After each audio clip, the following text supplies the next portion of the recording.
Gostaria de dizer que nós estamos aqui com a Heloísa Garcia, que é a diretora do CCD Circula. Bom dia, Heloísa. Estamos também com o Marcos Iório, que é vice-diretor do CCD Circula. E diversas pessoas aqui que fazem parte, pesquisadores e público em geral, as pessoas que estão interessadas em saber mais sobre a circularidade do vidro. Então, é um prazer muito grande ter aqui vocês conosco. Já queria dizer, né, que a Abvidro, ela é uma apoiadora do CCD Circula de primeira hora. Já logo que a gente criou, eles já aceitaram participar desse nosso Centro de Ciência para o Desenvolvimento, que é o CCD Circula. Nosso objetivo é desenvolver soluções inovadoras para a questão, né, da gestão de resíduos pós-consumo, produtos e embalagens. Né? Nós somos um grupo de 12 instituições de ensino e pesquisa, seis empresas, né? A Ambev, a Braskem, a Natura, Boticário, Tetra Pak, Sonoco, e também a Secretaria de Agricultura e Abastecimento do Estado de São Paulo. É um modelo de hélice tríplice, em que nós trabalhamos aí com 16 pesquisas, né, pesquisas acadêmicas, junto com as empresas aí buscando soluções em cinco áreas diferentes, então, que nós chamamos de plataforma. Então, tanto para a parte de cadeias produtivas, para resíduos orgânicos, soluções considerando o design das embalagens, também a parte de reciclagem e reuso de embalagens e educação para a economia circular. Hoje, então, nós vamos abordar as perspectivas e os desafios da logística reversa do vidro no Brasil. E aí eu vou pedir para que o Lucien, que é presidente executivo da Bividro, se apresente. Bem-vindo, Lucien. É, Obrigado. Bom, eu sou Luciano Belmonte, eu sou o presidente executivo da Bividro e esse tema de resíduos, enfim, é um tema extremamente ativo para a gente desde sempre que eu estou na Bividro. Eu vou fazer 25 anos lá. E, na verdade, antes eu trabalhava numa consultoria que atendia a Bividro, então esse tema é um tema de 30 anos. E ele tem, por um lado, uma alegria da gente ter conseguido enfrentar o tema, participar, discutir, e uma tremenda decepção da gente não resolver o problema de resíduo no Brasil, né? O problema de resíduo no Brasil continua sendo varrer para baixo do tapete um problema que é absolutamente gigantesco, para toda a sociedade. Então, é isso, essa é a minha batalha. Bom, e gostaria de então também apresentar o Alexandre Macário, que ele é diretor executivo da Circula Vidro, e por favor, Macário, se Olá, apresente. claro. Olá, Cristina. Olá a todos presentes.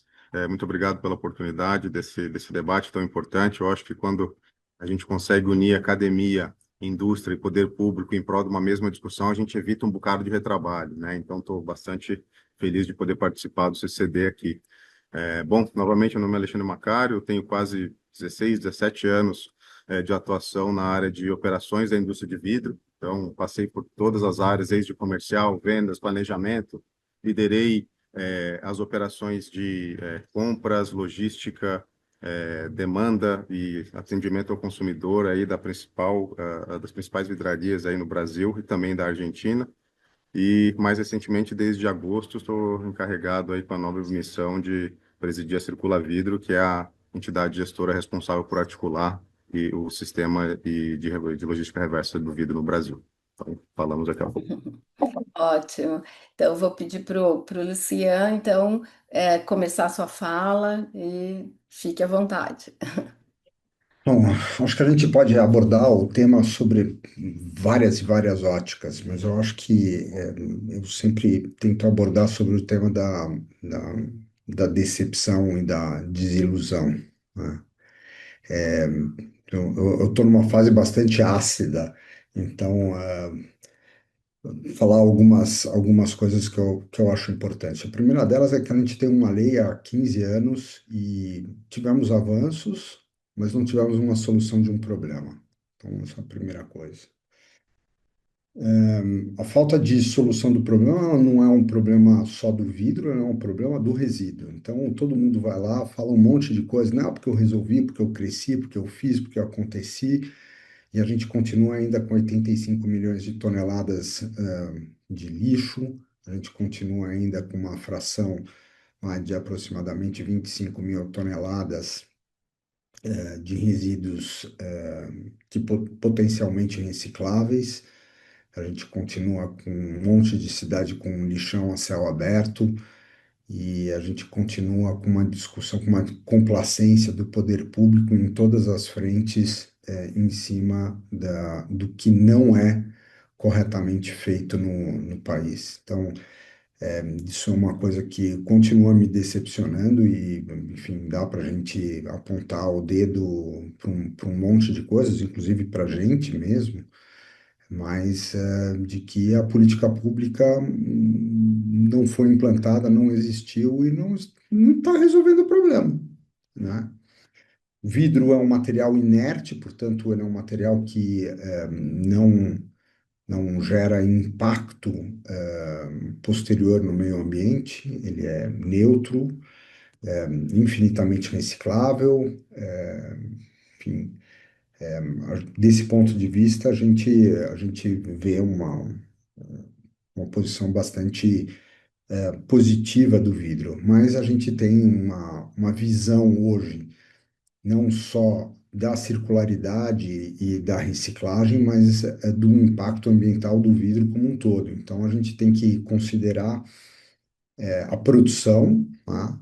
Nós somos um energo-intensivo, ou seja, a gente utiliza muita energia, a gente emite carbono, e para que a gente diminua o impacto da produção, o impacto do uso, a gente precisa entender não só sob o ponto de vista da reciclagem, mas levando todo o tema do impacto ambiental. Então, nós somos um dos setores que está dentro do Plano Clima, que é o plano da redução das emissões de carbono no Brasil, junto com, por acaso, alumínio, papel, aço, cimento e indústria química, ou seja, nós usamos todas as embalagens, todos os materiais básicos da construção civil estão lá dentro. E todos esses setores dependem enormemente de uma política de circularidade que funcione para todos esses setores. E é uma decepção a gente falar de mercado de carbono, querer chegar no século 22 e a gente ainda tendo práticas primitivas de gestão pública em relação ao resíduo no Brasil.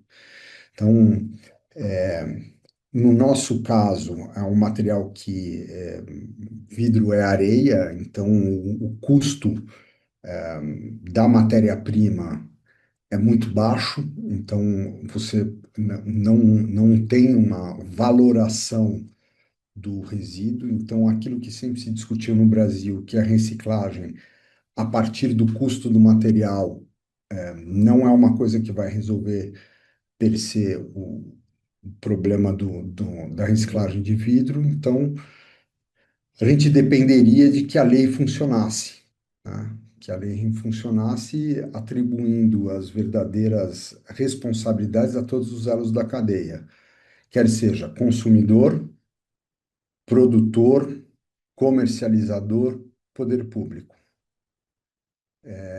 E produtor aqui, tanto o envasador quanto o produtor de embalagem. Então, Se não funcionar com todo mundo junto, não vai dar certo. Uma historinha que talvez quem já me viu em outros debates conhece, a diferença, é um conto judaico que diz que o cara chega para o rabino, né, e pergunta assim, qual a diferença do paraíso e do inferno? E o rabino resolve levar a pessoa para lá. Ele chega no inferno, o inferno é um lugar lindo, maravilhoso, com uma comida deliciosa, fumegante, mas em caldeirões absolutamente gigantescos, que a pessoa não conseguia correr, comer, manusear aquelas colheres gigantescas, então a pessoa morre de fome, enfim, uma situação assim desesperadora.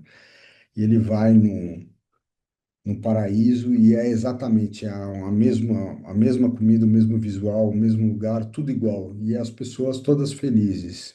E aí o cara vira para o Rabino e pergunta assim, qual a diferença dos dois? E aí o Rabino diz assim, no paraíso um dá comida na boca do outro. E é o seguinte, a gente ainda na imaturidade pública brasileira, a gente ainda está 16 anos depois da lei, ainda no jogo de empurra, empurra, dizendo minha responsabilidade é só essa, minha responsabilidade é só essa, e a gente não consegue sentar todo mundo para resolver um problema de uma forma inteligente. Aí entra a tentativa nossa de trabalho da Bividro com a Abrab e o Sindserv de criar o Circula Vidro para que a gente, enfim, tente se aproximar um pouco do paraíso e conseguir trabalhar juntos em elaboração de soluções de resíduos que não sejam só econômicas, mas sejam, enfim, completa para que a gente possa resolver pelo menos o problema do vidro. Então, isso como introdução aqui, eu acho que eu joguei um monte de ideias aqui, depois vão brigar comigo, com certeza, mas tudo bem, a gente está aqui para poder discutir. Obrigado. Excelente. Macari. Acho que o Macário pode. Vamos nessa. Eu vou dar seguimento aqui, Luciano, e obrigado aí pela introdução. Isso você resumiu bem aí no final, algo que eu tenho também, que acredito muito na Circula, que é responsabilidade compartilhada traz prosperidade coletiva. Então, e essa prosperidade coletiva em todos os elos da cadeia, que a gente precisa buscar ela, e a gente precisa adequar o sistema para que isso efetivamente ocorra. E sabemos que é algo recente, então a gente precisa ir ajustando, né, aos poucos aí, aprimorando esse processo todo que a gente vem construindo com base na informação que a gente tinha lá atrás, tá? Então, gente, eu vou começar a fazer uma apresentação para vocês aqui sobre a Circula e também um pouquinho do que a gente acredita aqui. Então, por favor, me avisem quando estiver vendo a tela. Cris, só dá um ok aí. Ok, tá ótimo. Então, tá bom, gente. Eu vou falar um pouquinho aqui, uns 10 minutinhos sobre. O Luciano falou muito bem sobre a indústria, sobre o vidro enquanto material, sobre as dificuldades que a gente tem. Eu vou tentar a gente aterrissar um pouquinho de como que a gente está executando isso de fato na ponta, considerando a logística reversa do vidro, tá? Então, o primeiro ponto aqui é algo que eu acredito muito e também, que é o seguinte: estruturar é importante, mas educar é urgente. E isso vem muito à tona porque a gente às vezes começa a olhar por pontos isolados, né? Então, por exemplo, a gente acha que eu botar um PEV no meio da rua vai resolver o problema. A gente acha que a gente vai colocar uma baia em algum lugar vai resolver. Então, até a gente brinca, o vidro não vai de drone até a baia e não sai de lá de helicóptero. Então, isso é uma cadeia que é totalmente fechada e o vidro tem umas características bastante peculiares que essa educação não é só sobre o consumidor, mas aos agentes da cadeia, de como ela funciona, custos reais. É importante que mais gente saiba disso para que a gente junto possa co-criar um futuro que atinja aí padrões europeus de 70, 80% de índice de reciclagem, tá? Então, um pouquinho, gente, sobre a Circula Vidro, tá? O que é a Circula Vidro? A Circula Vidro é uma entidade gestora sem fins lucrativos, que ela foi criada, como o Lucien comentou, pela Associação Brasileira de Bebidas, que é a ABRAB, representa aí as principais marcas de produtos destilados, vinhos e bebidas em geral. A Abvidro, que representa quase toda a indústria de vidros no Brasil, tanto de embalagem quanto de vidro plano. E o Sindiserv, que representa aí as principais marcas de cervejas no país, tá? Estimamos que essas empresas que fundaram a Circulavida, as marcas que correspondem a isso, são cerca de 70% das empresas que colocam vidro no mercado, produtos embalados em vidros no mercado, e a gente tem aí perto de 100% da indústria recicladora, tá? Reportando dentro do mesmo ambiente e, como a gente disse, tentando remar para o mesmo lado, tá? Então, a Circula Vida, é importante dizer, a gente não compra nem vende vidro e eu também não sou um operador do sistema. Meu trabalho é articular e criar conexões que façam a gente atingir as metas do decreto federal, a gente vai falar um pouquinho, e ao menor custo total de aquisição possível para seguir incrementando. Tá? Então, ano passado, dados que a gente acabou de enviar para o Ministério do Meio Ambiente foram cerca de 596 mil toneladas de vidro que voltaram aos fornos das vidrarias aqui associadas à Circula Vidro, tá bom? Então, esse número aqui depois eu posso destrinchar um pouquinho para vocês, foi concebido dessa forma, tá? Então, o que é Circula Vidro? Eu vou falar um pouquinho dos resultados da reciclagem de vidro no Brasil, e aí depois eu vou entrando no micro de como que essa cadeia funciona até chegar a esse número que está apresentando para vocês aqui, tá? Então, aqui tem um ponteiro, como é que é? Deixa eu ver, pontos de ponteiro, só um minutinho. Aqui. Então, falamos aqui para vocês, são 596 mil, quase 97 mil toneladas de vidro que voltaram aos fornos das vidrarias, tá? Esse volume é um crescimento de quase 14% vezes ao número de 2023, e esse número, ele é quebrado entre dois tipos de material, tá? O vidro de embalagens, o que a gente comenta aqui, são perto de 400, e dentro desse número aqui tem cerca de 200 mil toneladas de vidro plano, tá? Que foram reutilizados para fazer novas embalagens. Isso é importante trazer quando a gente entra em P&D e tudo. Essa é uma das principais dificuldades dos materiais em si, é como você combinar diferentes materiais e transformar em um novo. Então, a indústria vidreira, por muitos anos, vem aperfeiçoando essa utilização de um vidro que tem uma composição química diferente para utilizar em embalagens, e isso ajuda também a melhorar esses indicadores. Tá? Então, nós atingimos também o que a gente fala, o Índice Nacional de Reciclagem. Esse indicador foi atingido perto de 33%, tá? Esse índice, como que ele é calculado? É o total de embalagens de vidro de uso único colocado no mercado, tá? Então, retornáveis não entra nessa fórmula, dividido pelo total de embalagens recuperadas que voltaram aos fornos, tá? Então, esse que se calcula aqui. Então, a gente pode considerar aqui que perto de 1,3, se a gente fizer uma conta, regra de 3 aqui, milhões de embalagens, depois eu tenho esse número exato aqui, eu posso passar para vocês, e quase 400 mil voltaram aos fornos, que dão esse número aqui de 32%. A meta que nós temos, de acordo com o decreto 11.300, é que esse número chegue até 40% até 2032. Do outro lado, tem outro indicador que não pode ser confundido, que se chama conteúdo reciclado, tá? Então, esse é um indicador que a indústria vidreira, por ter 100% de quem está reciclando, reportando dentro do mesmo ambiente, consegue atestar de que das embalagens que foram colocadas no mercado, somando embalagens de uso único, mais as embalagens de retornáveis, dividido por todo o vidro que voltou aos fornos, ou seja, independente se ele é embalagem ou vidro plano, compõe o que a gente chama conteúdo reciclado. Ou seja, na média, cada garrafa que foi produzida no Brasil teve aí 36% de conteúdo reciclado na sua proporção, tá? E 63% de outros materiais. Então, a gente antecipou uma meta aí, saber com muita dificuldade, muito mérito de toda a cadeia, mas a gente antecipou uma meta de 2032, mas isso é algo que varia ano a ano, porque esse resultado é sempre considera o volume colocado no mercado dividido pela a parte que foi recuperada, tá bom? Depois, dúvidas, a gente pode ir anotando aqui, eu posso voltar a esclarecer qualquer uma delas aqui, tá bom? E aí, como que funciona? Como esse material chegou até a indústria recicladora? Hoje, a gente estima que metade do vidro consumido no Brasil hoje está no que a gente chama canal Horeca, hotéis, restaurantes e catering, ou seja, eventos. E metade está na casa do consumidor. Isso números estimados nossos aqui.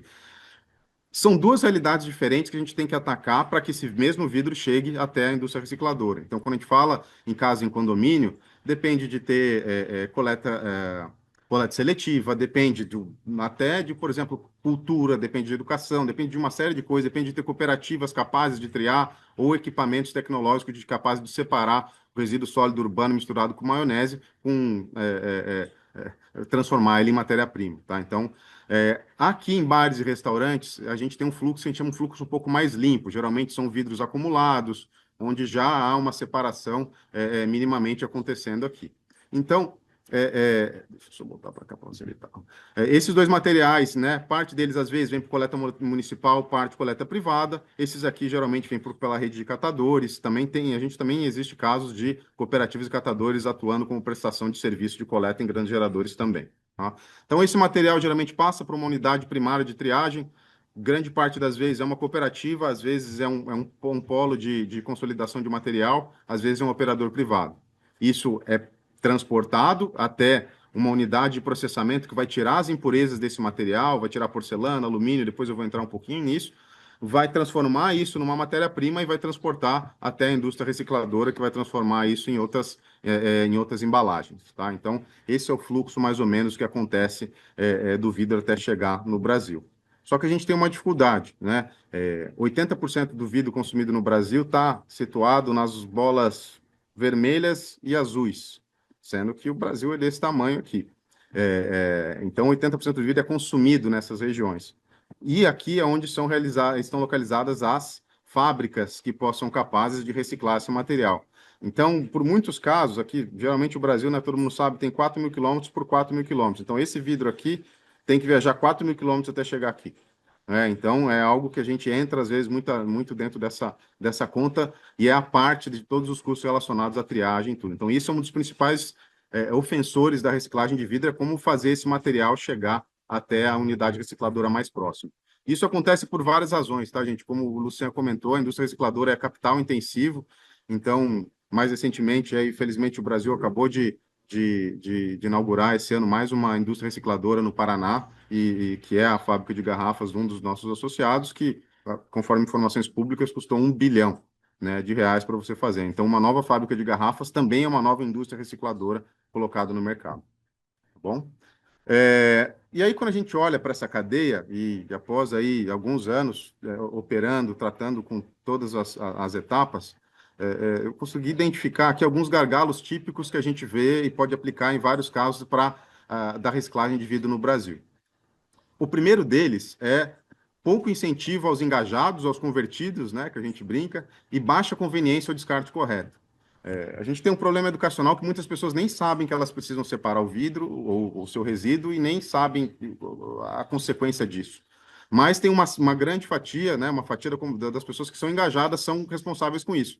Só que hoje não é fácil para ela destinar o material. Os pontos de entrega estão longe. Antigamente, o varejo, que está se eximindo dessa discussão, tinha pontos de entrega desse material, onde as pessoas poderiam levar antes de fazer as suas compras, e hoje estão cada vez diminuindo. Então, não é conveniente para os convertidos aqui. Então, isso faz com que tenha uma menor adesão à reciclagem.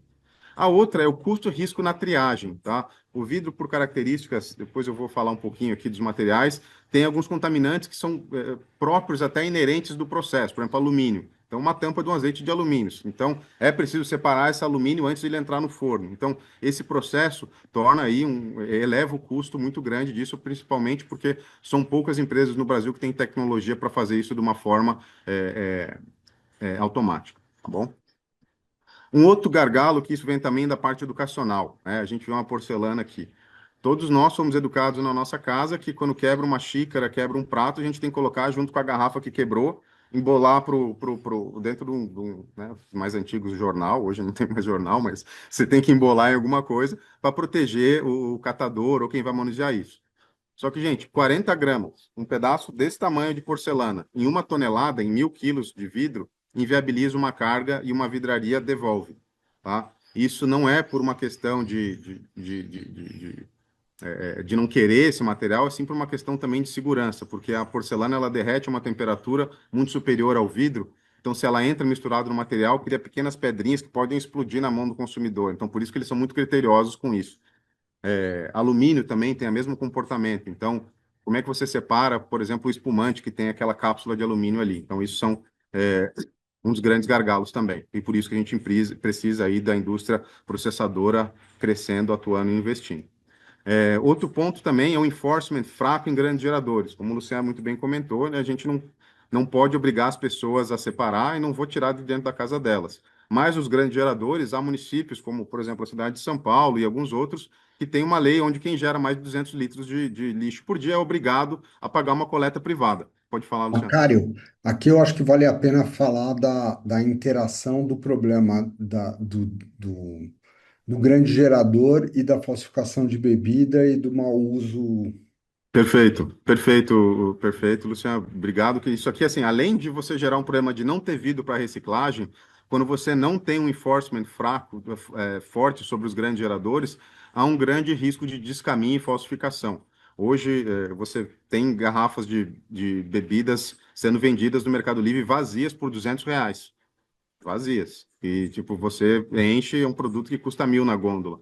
Então, por muito tempo esse mercado também viveu na base dos caminhos da falsificação. Há sim a retornabilidade e o reuso legítimo, empresas com programas muito sérios de recuperação e retornabilidade, que inclusive é algo que a gente acredita e defende muito, que é uma das principais fortalezas do vidro.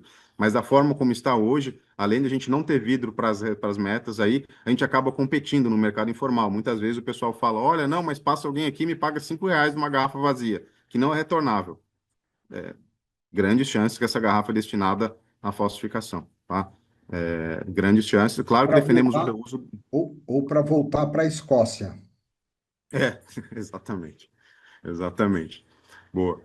Então, isso são gargalos aqui. Avançando um pouquinho, essa que a gente comentou tem uma baixa capacidade regional de beneficiamento. Imagina uma cooperativa no norte do Brasil que teve um trabalho enorme de recuperar uma carga de vidro. Antes dessa carga chegar numa indústria, devido à possibilidade daqueles contaminantes que eu falei, ela tem que passar por uma indústria beneficiadora capaz de transformar isso em matéria-prima. E muitas vezes essas indústrias estão próximas às fábricas de vidro, igualmente. Então faz o vidro ter que transportar sujo, que piora muito mais, porque além de ela estar transportando um vidro de garrafa inteira, ela tem às vezes perda de 20% que está andando 3.000 toneladas, e ela tem que absorver essa perda aqui. Então, essa regionalização é muito importante também, principalmente num país continental como o nosso. Outra é um ponto importante aos nossos amigos legisladores. A economia circular hoje está desalinhada com o aterro. Legalmente falando, aterrar algo é uma destinação ambientalmente adequada. Uma porque são poucos aterros, a grande maioria é lixão. Só que para você aterrar uma tonelada de material no Brasil é de 150, R$ 200 aí, não sei quanto que é isso, podemos estudar. É muito mais barato do que você transportar 3.000 quilômetros, processar, triar e reciclar. E, para piorar, muitas municipalidades têm contratos de limpeza urbana fixados em peso por tonelada. Quando eu vou pedir para uma ajuda de um operador desse, eu preciso tirar o vidro antes de ir para o aterro, ele vai falar, o que que eu... Não, jamais. Com quem vai cobrir meu custo aqui de quando eu pesar esse material? Então, são coisas que às vezes não estão alheias aí a muita a visão do poder público. A gente precisa mudar a forma de contratação, ter alguma coisa focada mais em serviço, em nível de serviço de entrega e capacidade de separação, né? Aterrar um material assim, entendo, mas ele não deveria estar lá. Outro é o gargalo geográfico, não vou repetir aqui, mas justamente é caro, gente. Você pegar uma tabela NTT e dados públicos para você ver, para buscar um caminhão de 33 toneladas é caríssimo, tá? Que é uma carga aí ótima para isso, quando dá as 33 toneladas. E depois tem uma parte que é difícil da cadeia como um todo, que é o sinal de preço e demanda instáveis. Tem custos que são fixos, o custo de diesel, o custo de coletar, o salário das pessoas, energia, são muitos custos fixos e muitas dessas coisas. Então, esses operadores, sejam eles cooperativas, operadores privados, estão contando que vão receber um valor X para fazer toda essa operação aqui. Se chega lá na hora, esse preço despenca, isso inviabiliza uma série de coisas e situações como essa de economia para aterro passam a ser consideradas. Tá? Então, esses são gargalhos bastante tensos que eu acho que tem. Se a gente botar em cada um deles aqui, tem trabalho e discussão para algumas horas para a gente poder falar. Tá bom? Em resumo, só para falar para vocês aqui, para finalizar, então, como a gente transformar esse fluxo em reciclagem com um custo menor total de aquisição, se não um dos princípios da economia, né, da sustentabilidade, ser economicamente viável, então precisa fazer isso dar certo e passar por toda essa cadeia como aqui. Onde a gente está hoje, né? A gente tem um marco regulatório em execução, o vidro foi o primeiro material a ter um decreto específico, com metas específicas, tá? Então foi muito trabalho da própria Bividro aqui para construir isso, e com metas e reportes claros, né? Então, a gente também A gente também passou a identificar aqui a medição no reciclador, tá? Então, a gente foi a primeira indústria a conseguir pegar 100% das notas fiscais e reportar, das notas fiscais que entraram na indústria recicladora e reportar isso de forma consolidada. Então, a gente pode dizer que, olha, não sei dizer quanto vidro saiu exatamente de cada cidade, mas eu sei dizer o quanto que chegou na indústria recicladora, tá? Gente, desculpa os cachorros aqui. A parte mencionou, então, essa parte também de evidências, tá? A gente entende, tem buscado aqui uma nota fiscal, MTR, certificado de destinação final, verificação independente, evitar a dupla contagem. Então, a gente está muito focado nessa trazabilidade hoje aqui. Os gargalos, já comentei com vocês, né? Longas distâncias, não tem hubs de consolidação, baixa densidade, contaminação, coleta irregular, pouca conveniência. A parte tributária, né? Hoje também, empresas que produzem algo com produto com 50% de conteúdo reciclado, vendem o seu produto pagando o mesmo imposto de alguém que produz com 100% de matéria virgem. Então, isso são distorções que a gente precisa corrigir também. E para onde vamos, né? Eu acho que o foco da Circula agora é buscar mais rastreabilidade na origem. Esperamos um dia conseguir fazer, olha, das 600 mil toneladas que chegaram ao forno, tem 3 que vieram do bar do seu Zé, no Acre, e chegaram ao forno na cidade tal. A gente precisa conseguir fazer isso, porque a gente começa a tomar decisões melhores de alocação de recursos. É, responsabilidade coletiva e coordenação setorial. Então, a Circula Vida nasceu para falar com atores, de trabalhar de uma forma coletiva e ter aí dados interoperáveis e trazer uma auditoria robusta para que todos os atores sejam confiantes aí em si. Então, é, isso é o que eu queria comentar. Acho que vai dar certo também, gente. Algo que eu sempre falo um pouco aqui. Deixa eu tentar parar e abrir para a gente bater um papo, se alguém ficou com alguma dúvida. Vou Muito fazer, bom. Cristina, eu posso fazer uma Claro, complementação super à importante? vontade. Pelo menos, eu acho bastante importante. Tem algumas coisas que a gente não falou, a primeira delas é educação ambiental, como você tinha mencionado antes, a questão de design, né? Ou seja, do que a gente coloca em embalagem. Mas eu acho que tem um ponto que é o mais importante de todos, que é a efetiva regulação, nos diferentes níveis, municipal, estadual e federal. Então, você tem iniciativas que são bastante interessantes, né? Você teve a iniciativa lá atrás, na cidade de São Paulo, que era o cadastramento do grande gerador, a responsabilidade dele, onde que ele dizia que ele destinava um resíduo, quem coletava, acho que é um esforço super importante.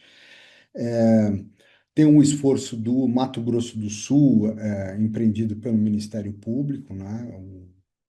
A pessoa do Lubê é fundamental para que a gente tenha um avanço nessa discussão no Brasil.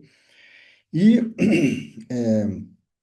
para muitos pode parecer uma surpresa grande, mas os maiores avanços que nós tivemos na época na regulação de resíduos sólidos e aquilo que deu um enforcement efetivo para que a gente tivesse vários avanços foi na época do André França na Secretaria do Governo. Então, as pessoas se remetem muito à discussão daquele período de abrir a porteira, mas no fato é o seguinte, foi a postura absolutamente firme do Estado que endereçou de forma correta toda a discussão de resíduos no Brasil, tá?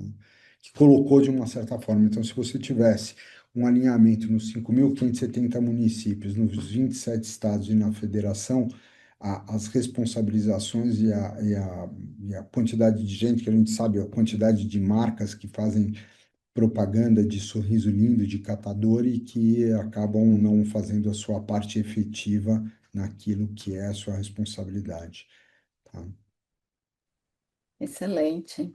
Muito obrigada aí pelas falas de vocês, assim, o Lucian trazendo essa visão ampla e esse inconformismo aí que acho que todos nós temos e isso nos move a ir em frente, criando soluções e o Macário trouxe esse detalhamento aí minucioso que ele teve que falar rápido de tanta coisa que está sendo olhada. né? Algumas mais avançadas, outras ainda lutando aí para conseguir algum avanço, mas de qualquer forma, acho que esse esforço coletivo, né, de pelo menos olhar o panorama e buscar soluções individuais que no conjunto vão fazer a gente avançar, isso é visível, né? Eu acompanho esse universo do vidro aí há muitos anos e só vejo evolução, né? Então acho que todo o setor aí está de parabéns por tudo que vocês estão fazendo. Queria deixar, então, abrir para perguntas, né? Que essa é a nossa dinâmica. A gente tem essas falas introdutórias de trazer repertório, e fazer esse aquecimento e pedir para, né, para as pessoas que estão participando fazerem suas perguntas. Vai lá, Iório. Bom, Lucian e Macário, que legal ouvir vocês. Eu acompanho já as discussões do vidro há muito tempo, escuto vocês há muito tempo, mas eu tenho a impressão que, apesar do inconformismo, Lucian, eu acho que está avançando. Acho que não na velocidade que a gente gostaria, mas a gente está avançando. Eu comparo os números que o Macário mostrou de reciclagem do vidro no Brasil, e ele não está tão diferente de países desenvolvidos, né? Ali, não vou comparar com a Alemanha e Japão, mas Espanha, Estados Unidos, ali não tem grandes números tão melhores assim. Então, acho que, dada a proporção, dada a continentalidade, acho que estamos avançando, lógico, talvez aquém do que a gente gostaria. Eu tenho uma pergunta, duas perguntas, tem várias perguntas, mas duas de cara que eu queria fazer é que, quando aparecem os resultados ali, até o Macário até falou assim, aqui é só de reciclagem. Então, a primeira a gente mede quanto retornável está girando, né? Se a gente tem algum indicador, né? Porque eu sei que tem coisas que são muito únicas do Brasil, né? A garrafa de cerveja lá que retorna, a de cachaça, né? Que é standard, né? Então, alguns mercados que retornam, sem considerar aquele mercado negro que você já falou. E a segunda pergunta o que aconteceu no Brasil, né? O que foi feito para ter aumentado de 2023 para 2024 em 14% o volume total de reciclado? Quais foram as fórmulas aí para isso ter acontecido? Posso só para uma parte aqui, Vai lá. Luciano? Sobre os retornáveis, só falando aqui, Lore, assim, sim, tá, é uma das principais bandeiras do vidro. Não sei se todo mundo aqui da cadeia sabe, mas toda embalagem de vidro tem o ano de fabricação dela escrito embaixo. Então, assim, tem sempre, toda garrafa tem, independente de onde foi fabricada, quem tem o ano. Então, eu moro aqui, outro dia eu tomei uma garrafa de cerveja de 82, ainda circulando no meu ano de nascimento aqui, é algo, né? Então, a indústria da cerveja estima que 80% do portfólio dela em litros vendidos, está em garrafas retornáveis, tá? Então, isso você pode ver que é um número gigantesco. Todas as long neck, dados que a gente tinha do setor um pouco atrás, latas era entre 40 e poucos por cento do total de litros, e todas as long necks que você vê por aí são menos de 10% do volume em litros produzidos, tá? Então, esse portfólio de garrafas retornáveis é muito grande, está em giro, e não é só da cervejaria. Você tem, como você falou, cachaça, existe refrigerante também, é algo que tem um tamanho bastante grande. E sobre a reciclagem de vidro, eu acho que é uma série de coisas. O próprio decreto do vidro, né, a obrigação de mais gente falar para fazer, que o decreto do vidro foi publicado no final de 22. O primeiro ano dele foi em 23, né? Então, 24 foi onde, puta, tá bom, funcionou mesmo. Agora, então, toda essa consolidação do sistema e principalmente a habilidade aí dessas associações de conseguir botar empresas reportando dentro do mesmo ambiente para ter uma melhor visão de onde alocar os seus recursos. Então, isso acabou também ajudando esses números aí estarem subindo. Isso também a forma que isso acontece tem uma série de fatores que envolve desde a cor do produto produzido até a qualidade do mesmo, que joga esse número para cima ou para baixo. Vou deixar o Luciano aqui a completar. E olha, algumas coisas. A primeira delas é o seguinte: eu estou um pouco de saco cheio de. Quando eu estava na escola, em 1980, a gente tinha o mesmo nível de desenvolvimento econômico da Coreia, em 1995 da China. E se você visitar esses dois países, você fica com uma sensação de angústia de que a gente está perdendo o tempo. E eu vejo, e você me falar dos países desenvolvidos que têm taxas parecidas do vidro, falar que os Estados Unidos têm o desenvolvimento na área de resíduos é um negócio que eu discuto bastante. Eu Tá? fui Não, bom. só para provocar, não tô querendo concluir, tá? Só para provocar, tá? Fala, fala. Não, não, eu fui bonzinho no comentário. Então tá bom. E aí é o seguinte, quando a gente começou a discussão em 2010, a gente contratou uma consultoria super, uma consultoria de gestão chamada Monitor, que eram uns gêniozinhos de Cambridge, nos Estados Unidos, e era baseado, o estudo era pessoal do Michael Porter. Então, eles sempre entravam na questão de competitividade. E a gente tinha feito um levantamento de vários países na Europa e como é que eles tinham implementado as diretivas da Comunidade Econômica Europeia. E quando você fazia isso, a gente analisou a Alemanha, a gente analisou França, a gente analisou Itália, a gente analisou Espanha, Polônia. E aí é o seguinte, você falar da Alemanha, claro, dificílimo a gente chegar lá. Você falar da França, da Itália, a Itália é mais parecido com a gente, é meio bagunçado, né? Mas quando você olhava a Polônia tinha uma privatização tão radical que você tinha 32 empresas trabalhando em Varsóvia na coleta do lixo, e você podia ter duas casas que uma do lado da outra que tinham coletas separadas. Tá? E mesmo assim eles conseguiram chegar lá. Por quê? Porque o enforcement do poder público era tão grande que falava para as pessoas: olha, cada um tem sua responsabilidade. Tá? Tem discussões que no Brasil todo mundo chega e fala: não, mas é o seguinte, na Europa, se o cara colocou um resíduo errado na rua, na frente da casa dele, não é coletado. Tá? Então, tem um enfrentamento de uma discussão profunda que não foi feita. Foi feita uma discussão, entendeu? Aquilo que a lei pode. Não, é melhor a gente fazer o que dá do que melhor o possível do que o perfeito. Então, essa discussão que me desanima profundamente e eu fico decepcionado. Com isso, eu me permito em discussões com ente público dizer o seguinte, cara, desculpa, mas você está lá faz 3 anos numa secretaria e você não fez nada até hoje. Seu impacto é zero. É isso.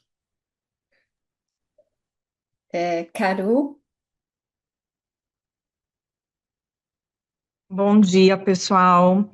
Eu sou diretora do Instituto Nossa Urbe, também sou conselheira do Conselho Participativo da Subprefeitura da Sé. Então, a gente aqui fala de 500 mil habitantes, uma cidade média do interior de São Paulo. E sou coordenadora do GT de Resíduos da Subprefeitura da Sé.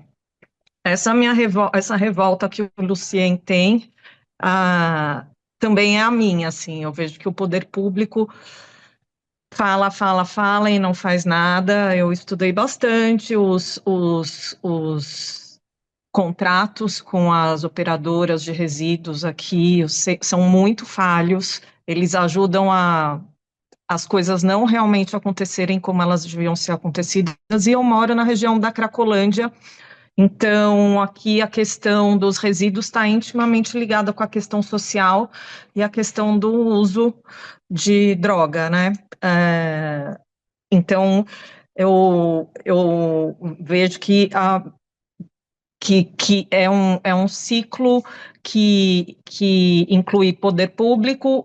Eu vejo que a indústria tem muita boa vontade, e a gente que tem mais consciência tem boa vontade, mas realmente o poder público e a população tem muita dificuldade por causa do poder público que não educa as pessoas. Eu queria saber de vocês qual a influência, o impacto da rotulagem, do rótulo nas embalagens de vidro, a respeito da cola, da contaminação com os rótulos, se isso eleva muito custo, porque eu fiz um post essa semana falando sobre isso, eu queria saber a opinião de vocês. E também eu queria saber o quanto a mudança na tributação da matéria-prima virgem, do vidro, pode influenciar para que a logística reversa, para que a reciclagem do vidro aumente. Você está no mudo aí. Dentro do poder público, você tem pessoas excepcionais, pessoas cheias de boa vontade, querendo fazer coisas acontecerem. Eu vou dar um exemplo específico na cidade de São Paulo, Mauro Haddad. Tá? Mas aí você tem uma conversa com ele, e aí a secretaria, o poder acima dele, né, fala assim, não, teve esses casos de bebida, vamos lá, vamos fazer uma batida em todo mundo, vamos fazer um negócio. O cara está preocupado com a aparência, ele não está preocupado com a implementação efetiva da política pública no médio e longo prazo.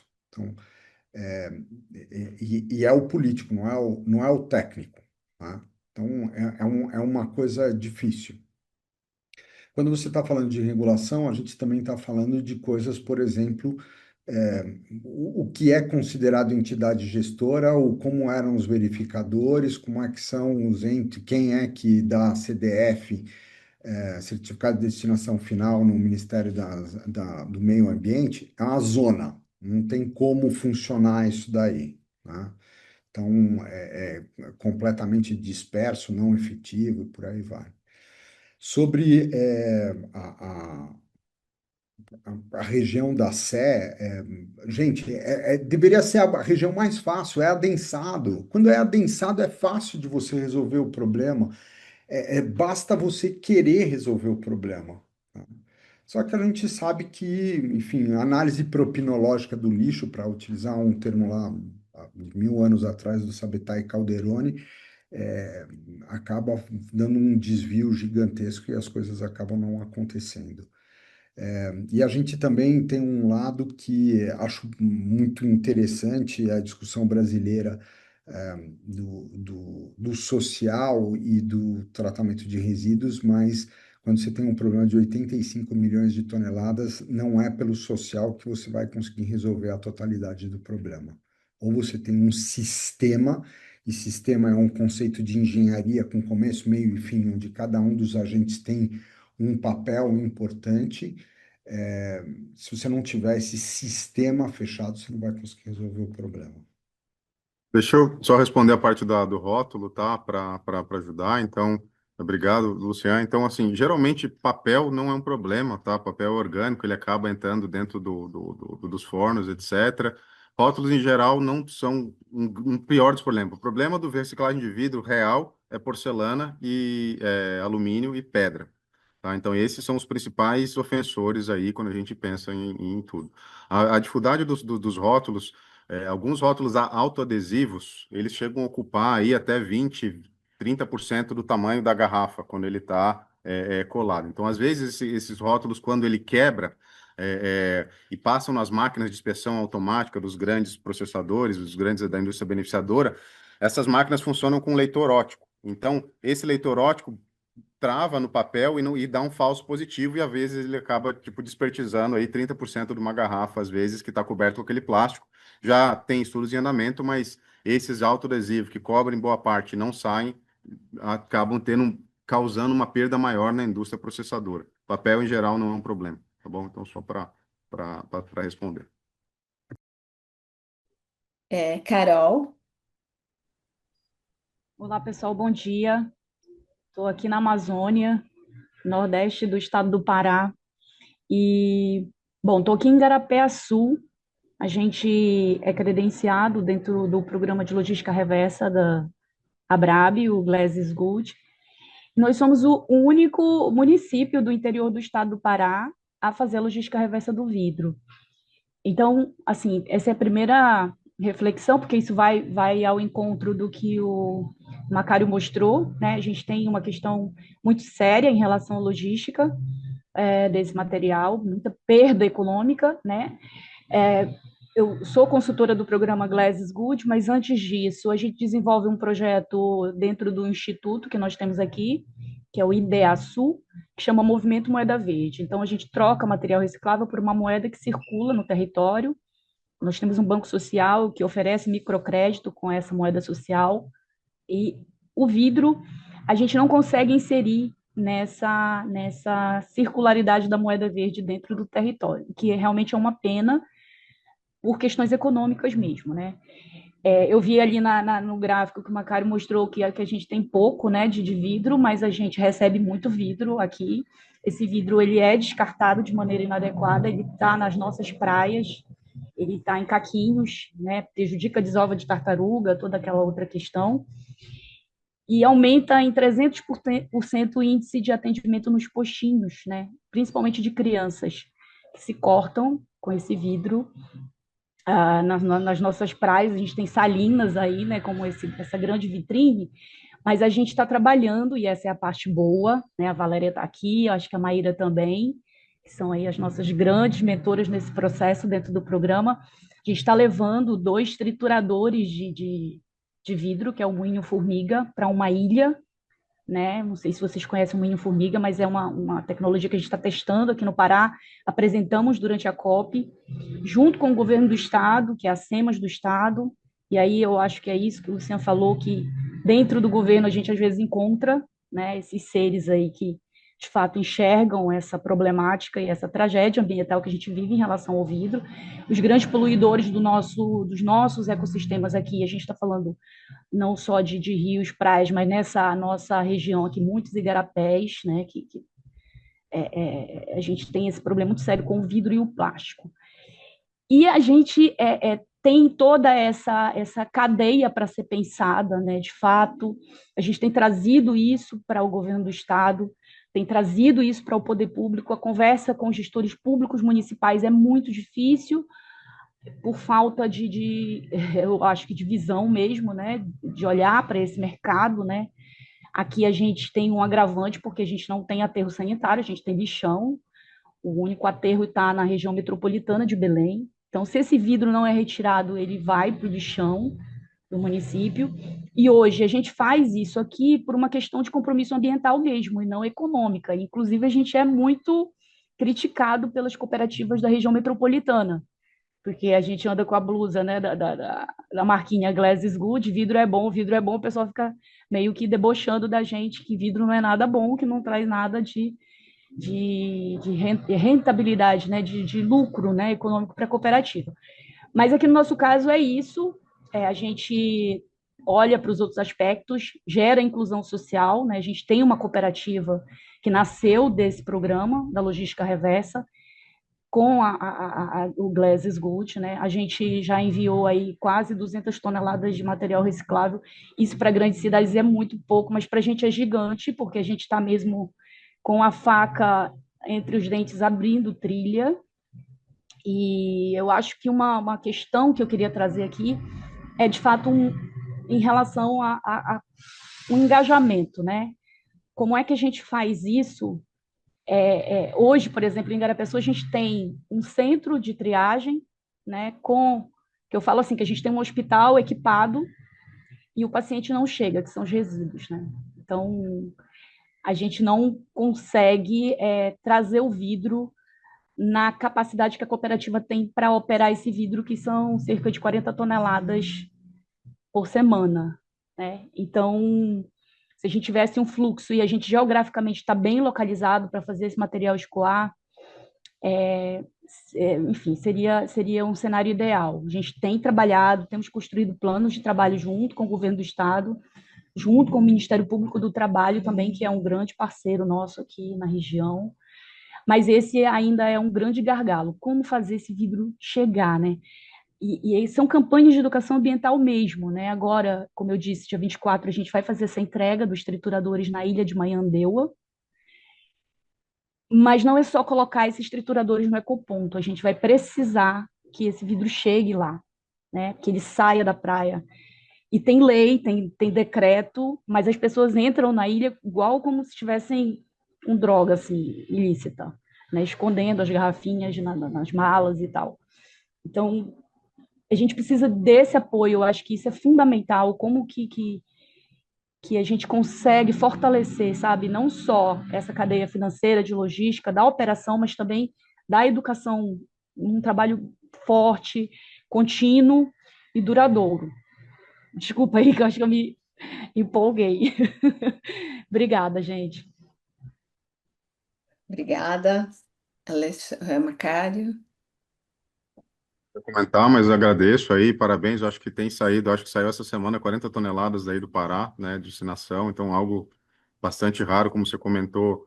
É pouco, assim, quando a gente estima a demanda possível de vidro, e esse caso que você disse também de ter um triturador e não ter o vidro, reflete até o que eu comentei. Se a gente não se fala na cadeia, a gente ou usa bala de canhão para matar mosquito, como eu brinco assim, ou subdimensiona investimentos necessários em alguns locais. Então, se a gente não tem uma, como, né, a gente imagina, por exemplo, que numa cidade média no Brasil se geram 8 quilos de vidro por habitante por ano, tá? Então, se a gente estima, e ainda a gente estima que no melhor dos cenários, dando tudo certo nossos planos, a gente vai pegar 35, 40% desse material. A gente vai pegar 35%, 40% desse material. Então, quando a gente vai fazer uma estimativa, quanto vidro tem disponível naquele município? Quantidade de habitantes vezes 8 quilos vezes 40%, 35. E aí, a partir daí, a gente começa a traçar alguns planos aí, mas sabemos da dificuldade e agradeço toda a Valéria, o time do Glass e o esforço aí dos heróis aí que estão fazendo esse material. Precisamos olhar, precisamos resolver e quem pode estar aqui nessa sala e mais alguns. Eu vou fazer uma observação de um ponto de vista diferente e uma provocação.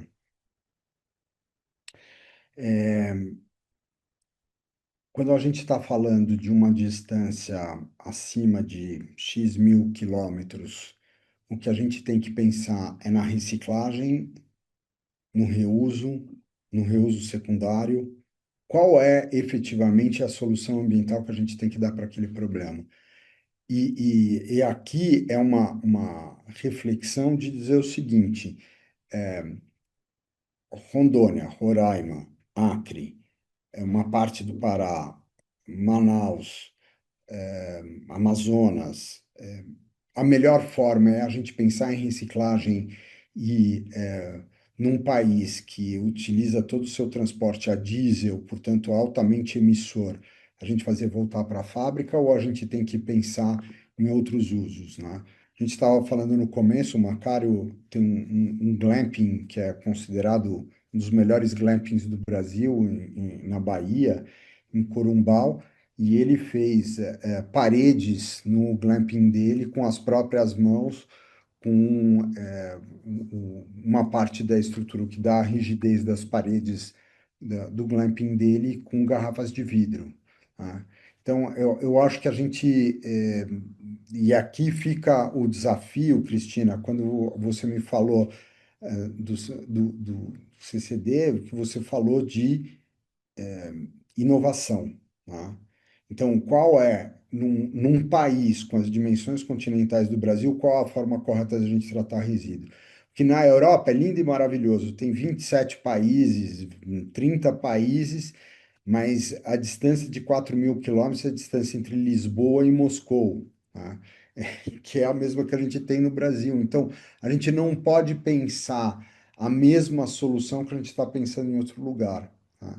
E lembrando que, desse ponto de vista, a gente tem que considerar o custo do carbono, tá? Tanto evitado para a reciclagem quanto para o transporte, e a gente tem que ter essa visão mais ampla da solução ambiental. Só para terminar a construção em cima do que o Luciano comentou, então, e isso passa dessa cocriação junto com o poder público que vocês comentaram também. Então, até pegando carona, por exemplo, o Brasil tem a sua logística baseada em transporte rodoviário. Há estudos publicados em diversos locais da possibilidade de utilizar vidro moído na construção de asfalto, estrada, né? Quem que é o maior comprador de asfalto do país? O governo. Então, como é que a gente talvez consegue pegar e linkar alguma situação junto à outra para viabilizar isso através do incentivo de compra pública mediante a X? E aí a gente acaba incentivando a cadeia como um todo, tá bom? É bem complexo, né? Tem muitos aspectos aí a considerar. Mari, Oi, bom dia. Talvez a minha pergunta vá para o Macário. É uma pergunta mais num cunho assim técnico, né? Porque a gente tem, eu pelo menos tenho toda uma preocupação em tudo aquilo que eu vou descartar de lavar, né, de limpar. E aí eu queria saber, por exemplo, no caso do azeite, né, que muitas vezes vem numa embalagem de vidro, se eu tenho, né, obrigatoriamente a necessidade de lavar aquela embalagem antes de se descartar, ou isso não tem problema nenhum no momento da reciclagem? Sim, o vidro, quanto mais limpo for, melhor, tá? Menos perda ao longo da cadeia, menos risco de saúde, de manuseio, de todo mundo que está ao longo dali, menos de, por exemplo, uma garrafa de 1 litro tem 1 quilo ali dentro, então ela tem 1 quilo de um produto que não é vidro e vai, enfim, tem algumas coisas nesse sentido. Então, a gente ajuda bastante, mas não é algo mandatório para reciclagem, tá? Se ela tiver vazia, já funciona, porque depois tem todo um processo ali que ela vai ao caminho. Então, não é mandatório essa lavagem, mas ela ajuda muito e reduz os contaminantes da cadeia toda que vai manusear isso antes de chegar na fábrica. Marisa, Obrigada. Oi, bom dia. Na verdade, é uma pergunta para o Macário. Eu não sei se eu entendi direito. Quando ele marcou aquele índice de reciclagem, eu entendi que esse índice você coloca todo o vidro que é reciclado e dá o índice do que você tem de reciclado numa garrafa, tá? Eu queria entender então, quanto que é, na verdade, de garrafa que volta, porque, assim, ela é muito mais distribuída, ela é muito mais difícil de coletar, então eu queria entender quanto que é realmente dessa garrafa que volta para reciclagem. Eu não sei se você tem esse dado, como é que é feito isso. Uma metodologia que a gente tem que reportar para o Ministério do Meio Ambiente, tá? Dados oficiais, e não só a gente tem que reportar, mas a gente tem que auditar esses resultados através de rastreio de nota fiscal de um sistema com blockchain cheio de travas, tá?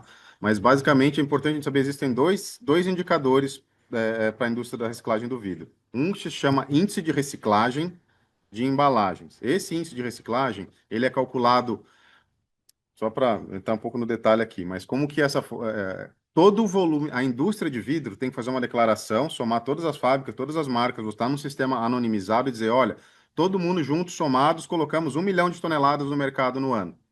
Com dados aí, quem quiser auditar para onde for. Vendemos aí, colocamos no Brasil 1 milhão de toneladas, tá? Conseguimos comprar, ou seja, através da certificação de notas fiscais, isso falando em embalagem de uso único, tá? Tô falando só de embalagem de uso único. É 300 mil toneladas de caco de vidro proveniente de embalagem. Então, o meu índice nacional de reciclagem é 1 milhão dividido pelos 300 mil. Então, ele vai dar os 30%, tá? Estou dando um exemplo aqui de como que ele é calculado. Então, toda a indústria reporta quanto que foi e toda a indústria reporta quanto que entrou para os fornos através da comprovação de notas fiscais que são auditadas, tá? O outro se chama índice de conteúdo reciclado, que é o dizer o seguinte, da garrafa que sai do forno nova, quanto por cento dela é matéria virgem, quanto por cento é vidro caco de vidro. Tá? Então são duas contas. Essa aqui do conteúdo reciclado, ela é declaração. As empresas que colocam no mercado têm que botar tudo que colocaram de embalagem, mais tudo que colocaram de garrafas retornáveis.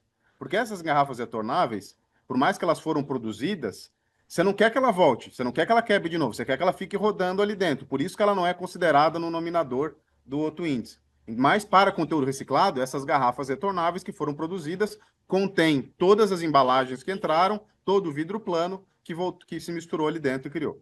Tá bom? Então é só um pouquinho. E aí depois eu posso explicar mais o detalhe aí, se é a metodologia.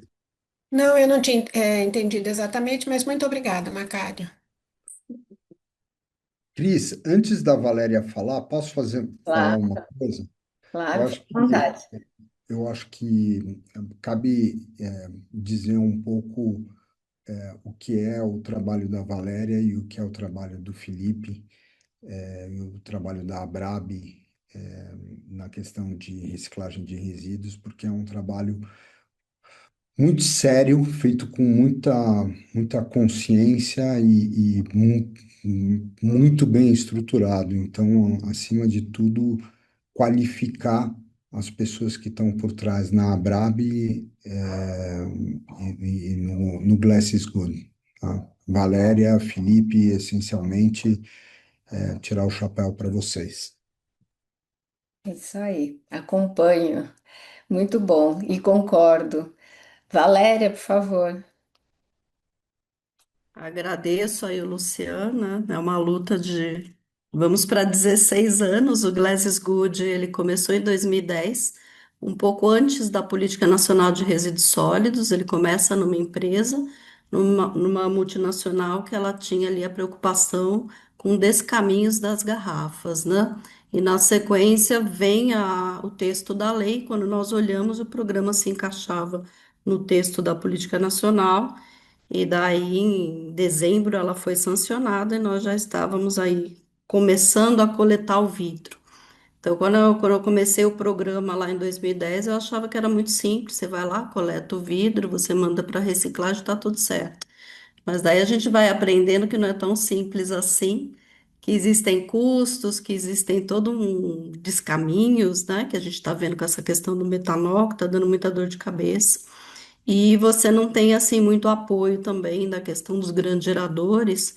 E sou super solidária com o Luciano. Às vezes a gente se decepciona, a desilusão bate, a dor no coração vem, porque esse é um trabalho de propósito, né? E a gente tenta engajar as pessoas aí, como a Carol, né? Quando eu fui falar para ela que vidro era bom, a Carol, mas tem certeza que é bom? E aí a gente está em 3 anos já, né, Carol? Indo por terceiro ano aí, conseguimos tirar aí uma certa quantidade que poderia ter sido o dobro ou triplo disso, né? Mas conseguimos. O fato importante é que a gente comemora cada nota que sai de Garapé-Açu, a cada nota que sai de qualquer outro lugar, de Tocantins, de lugares mais complexos. O Glasgow, depois de 15 anos, né, hoje ele pertence à Associação Brasileira de Bebidas, a ABRAB, e ele não é mais a gente chama que é o Programa Glasgow, mas não é mais um programa, ele é um sistema, né? E dentro desse sistema a gente aprendeu que a gente não consegue colocar uma metodologia goela abaixo. Cada local a gente tem que estudar aquele local, estudar a necessidade daquele local, ver quais são as possibilidades, ou você vai fazer CAC, ou você vai apoiar fazer outras coisas. Dentro da economia circular, Luciano falou bem também, se você está numa região mais difícil, você não consegue usar isso para fazer outras coisas. Eu estou aqui com a Suan da Amazônia, que é super parceira nossa. Se vocês quiserem acessar o Instagram deles, a Suan é de uma inovação, de uma qualidade, de um profissionalismo. Hoje eles produzem argamassa lá no Amazonas, eu fui lá já 2 vezes, uma argamassa que tem ISO. Então, para você, eles conseguiram fazer produtos, né, e outros produtos que eles estão tentando, porque não tem apoio nenhum, né, de ninguém. São eles ali com muita vontade, né, são parceiros do nosso programa. A gente consegue fomentar ali na medida do possível, mas é algo que poderia estar reverberando para outros lugares do Brasil. E não é só fazer assim, o Macário, ele trouxe esse exemplo de fazer a casa com as garrafas. Eles estão além disso, eles conseguem fazer outras coisas que podem entrar dentro de uma indústria. Eles já testaram isso em rodovias, mas voltando ali no Luciano, Luciano, eu estou falando agora como Valéria, tá? CPF. Então, é isso que você falou, a gente se decepciona, porque eles já deram toneladas e toneladas de material para o poder público, eles já testaram, mas daí você tem os interesses, né? Então, você precisa de uma política pública, você precisa de uma lei, você precisa que a lei de economia circular funcione realmente para a gente tirar um material que vale muito mais a pena mandar para aterro, pagar 200, 300 reais no aterro e depois receber. Ainda alguns municípios recebem o ICMS verde para enterrar o material, que é uma coisa que não entra na minha cabeça, porque a gente está prejudicando as futuras gerações, né? Quando a gente olha para isso, a gente está acabando com o nosso sistema, a gente está poluindo, né? o Brasil inteiro, né, em muitos lugares fazem isso, ainda recebe porque, ok, você destinou corretamente. Eu não acho que isso não é destinar corretamente. O vidro, ele é 100% reciclável. Você pode colocar ele para fazer outra garrafa, você pode fazer argamassa, você pode fazer o que você quiser com o vidro. A gente já testou N coisas. Você pode colocar ele dentro de um tijolo refratário, ele pode ser usado como jato, enfim. Então, nesses 15 anos, a gente aprendeu muita coisa.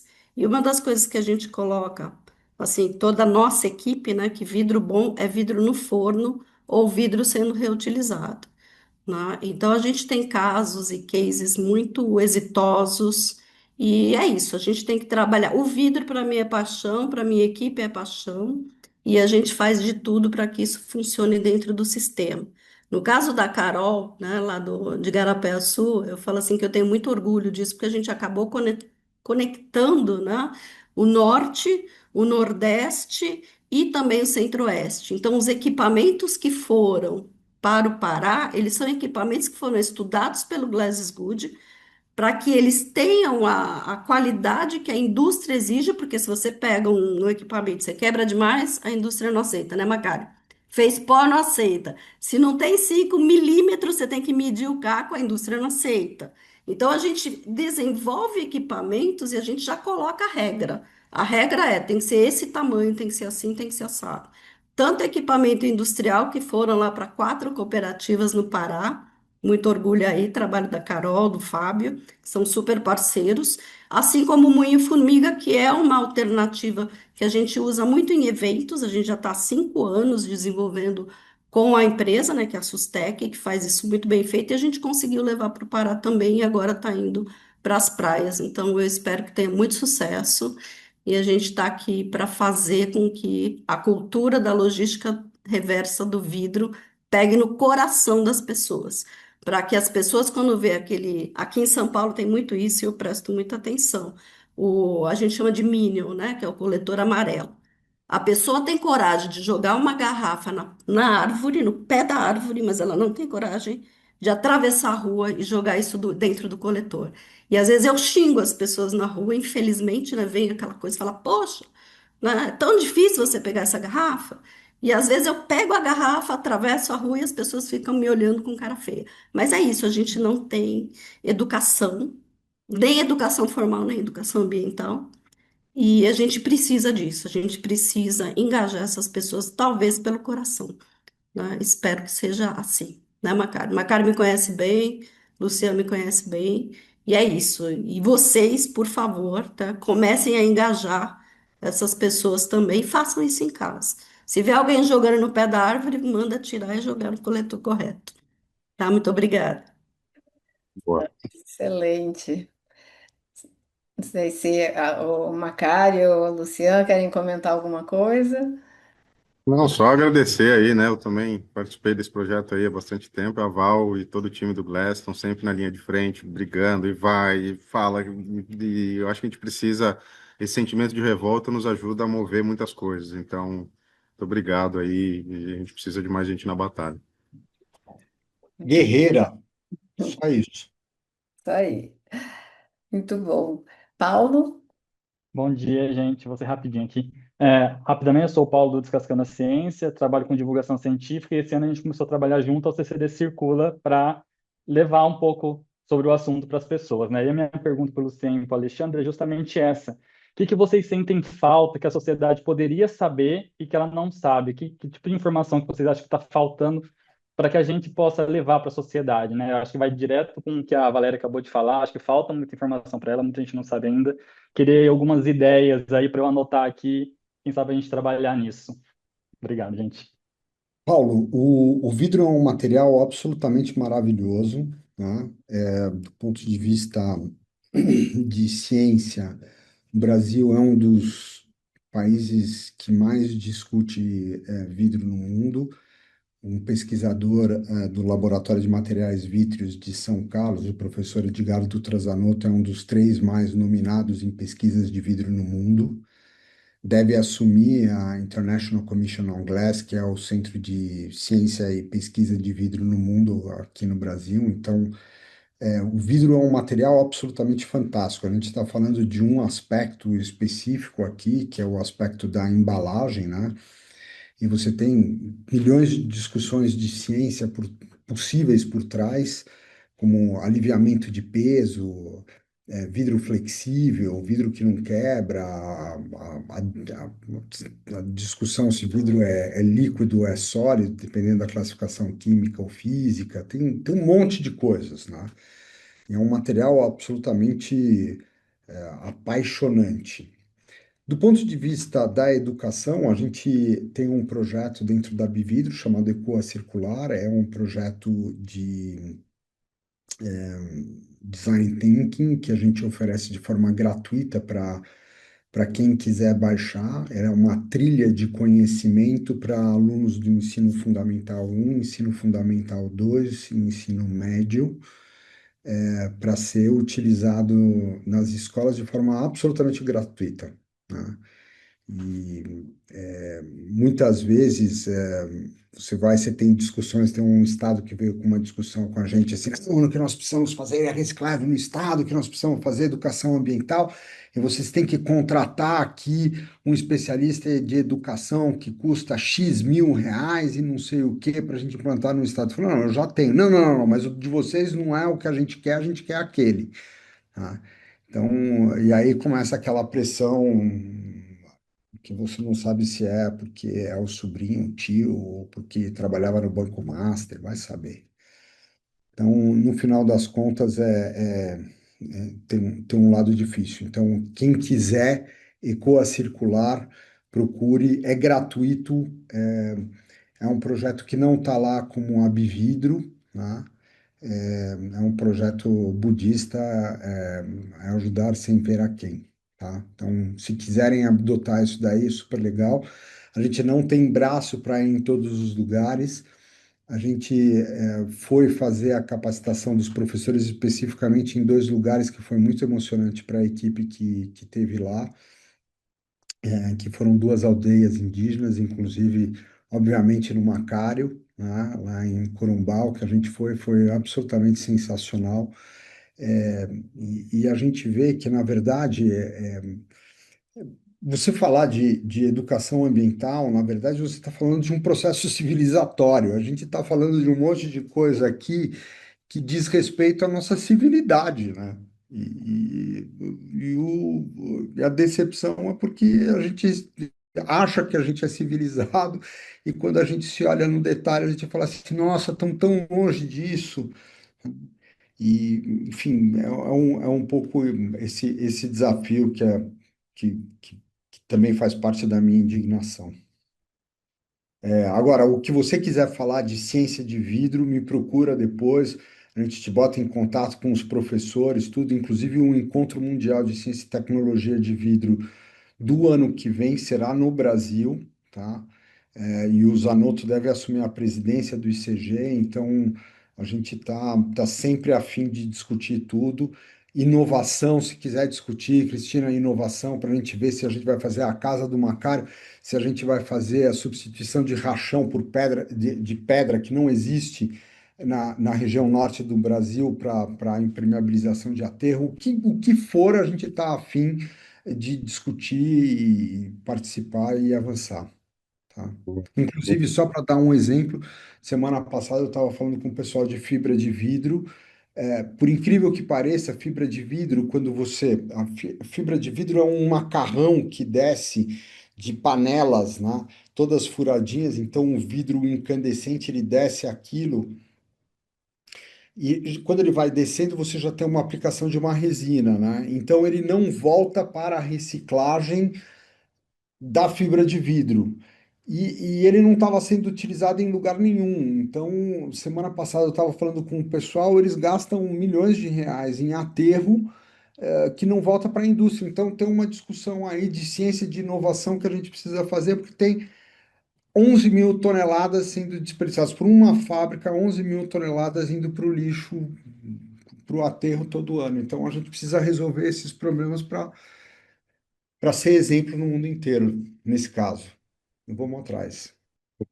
Obrigado, Luciano. E Paulo, também sobre essa questão de comunicação, informação, além de toda essa parte que o Luciano comentou, a Circula Vidro deve estar lançando nos próximas semanas o que a gente chama de guia de descaracterização de vidro, tá? Isso com um foco em diferentes públicos. A gente entende que um cara que trabalha no bar tem uma visão diferente de um síndico de prédio que tem a visão diferente de um produtor de evento. E todos eles têm o vidro ali com situações totalmente distintas entre si e problemáticas diferentes, né? O pessoal diz todo problema complexo tem uma solução simples e errada. Então, a gente está tentando bolar esses guias vão ser entregues e aí vou te procurar para você me ajudar a distribuir essa informação aí, porque a ideia é que eles sejam públicos, que possam ser impressos e que possam chegar adequado à linguagem de cada interlocutor e a maior quantidade de interlocutores possível. Legal, muito obrigado. Pode contar com a gente, sim. Excelente, e também contem sempre com o CCD Circula, né? Nós temos é, o tempo todo nós estamos pensando em formas, né, de desenvolver novos projetos para resolver esses problemas ou alguns, né, dos problemas relacionados a resíduos pós-consumo. E eu queria, assim, para a gente finalizar, né, que a gente já está no nosso tempo aqui, trazer a frase que a Valéria trouxe, ou pelo menos a ideia, o conceito, de que a metodologia tem que ser adaptada, né? Então, a gente vê um programa que hoje é considerado, então, né, um sistema, como ela falou, que já tem 15 anos, focado num único material, um dos materiais, né, de embalagens que nós aqui no CCD, enfim, nós profissionais de embalagens lidamos com vários materiais, esse é um deles, e a gente vê então há 15 anos esse desenvolvimento, eu acompanho, né, todo esse processo, e com tantas instituições envolvidas, né, tantas cabeças pensantes ali. O decreto do vidro eu acompanhei também quando ele surgiu. E o próprio Planares também, né? Eu achei que o Luciano trouxe um pouco, remeteu a esse momento que foi marcante para nós. E essa questão de que a metodologia tem que ser adaptada, ela também nos remete a que nós vamos ter várias micrometodologias. E que quando nós pensamos nos projetos que são implementados nessa área, muitas vezes vem uma ideia assim, puxa, nós estamos pulverizando o recurso, estamos trabalhando, atuando como uma colcha de retalhos, fazendo micro iniciativas, mas provavelmente no fundo é esse o caminho mesmo. É difícil num país como o Brasil, gigante e com culturas tão diferentes, com realidades tão distintas. A questão é a gente justamente conseguir olhar essas micro-iniciativas de uma forma conjunta e como que isso realmente está mudando o ponteiro, que é o que a gente quer, né? Realmente fazer a diferença. A gente está vendo isso acontecer no vidro. Leva tempo, né? Isso está acontecendo há alguns anos, mas a gente percebe esse esforço, né? Então, se alguém quiser falar mais alguma coisa, vocês quiserem complementar para a gente finalizar, fiquem à vontade. Cris, a solução ela tem que ser um sistema com capacidade de flexibilidade de se adaptar. Quando eu falei da densidade, por exemplo, da região da Sé, é completamente diferente da solução em outros lugares, né? Outras cidades. Mas lembrar que o Brasil tem 5.000 municípios abaixo de 50.000 habitantes, que são um desafio sempre em relação à concentração, aos pontos de coleta, a forma de coleta.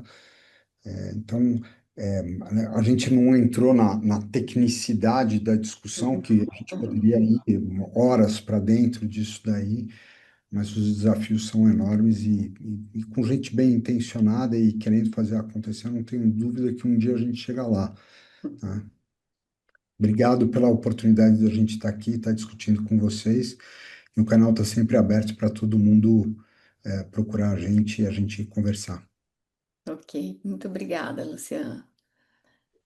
Gente, Eu, muito obrigado. Então, como a Valéria comentou, bora todo mundo pensar em alternativas aí, contem conosco. Quanto mais a gente vai pensando sobre isso, vamos nessa. Ok. Heloísa? Lucien, Alexandre, os parabéns, Valéria, pelo trabalho, pela forma com que vocês tratam profissionalmente e de coração, né, para que a gente consiga melhorar. Só tenho a agradecer. Muito bom. Pessoal, Obrigado. obrigada a todos e todas, os participantes, quem fez pergunta, foi uma manhã incrível aqui, gostei muito. E sejam bem-vindos também nos próximos Circula Talks que teremos em breve.